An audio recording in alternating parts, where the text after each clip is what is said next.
Prince Harry and Meghan Markle's surprise visit to Colombia, intended to be a part of their global humanitarian efforts, instead turned into an intense and emotionally charged confrontation with the nation's deep-seated history of colonialism. What should have been a moment of goodwill and bridge-building rapidly devolved into a public rebuke, underscoring the complexities and lingering pain associated with the colonial past.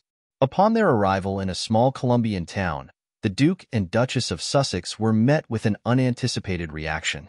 While their visit was meant to shine a light on humanitarian causes, Colombia's Vice President, Francia Márquez, delivered a fiery and uncompromising condemnation of their presence. In a public address that quickly gained international attention, Márquez lambasted the British monarchy's historical role in colonialism and made it clear that Harry and Meghan were not welcome in Colombia. She urged them not to return, drawing a direct connection between their visit and the brutal legacy of British colonialism that had inflicted suffering on countries like Colombia. Márquez's remarks resonated deeply with the Colombian public, many of whom share a collective memory of the horrors and exploitation brought about by colonial rule. The crowd's reaction was overwhelmingly supportive of Márquez, with many seeing her words as a powerful stand against the remnants of colonial influence that continue to cast a shadow over Latin America.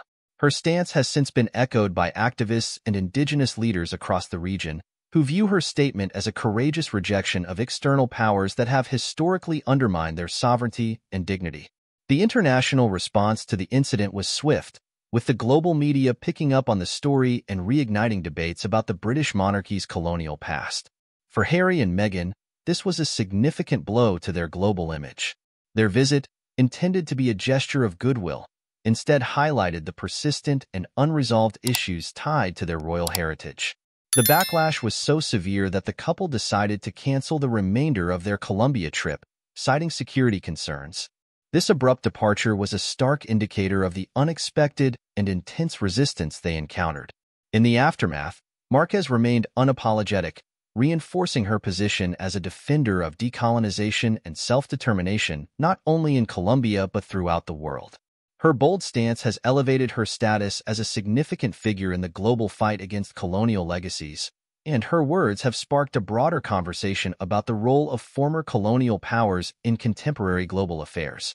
This incident has left a lasting impact on the Duke and Duchess of Sussex, casting a long shadow over their humanitarian efforts and complicating their attempts to redefine their roles on the global stage. The clash with Márquez and the subsequent cancellation of their trip serve as a potent reminder of the deep, unresolved tensions between former colonial powers and the nations they once controlled. It also underscores the challenges Harry and Meghan face as they navigate their new roles, divorced from the formal trappings of the British monarchy but still inextricably linked to its history.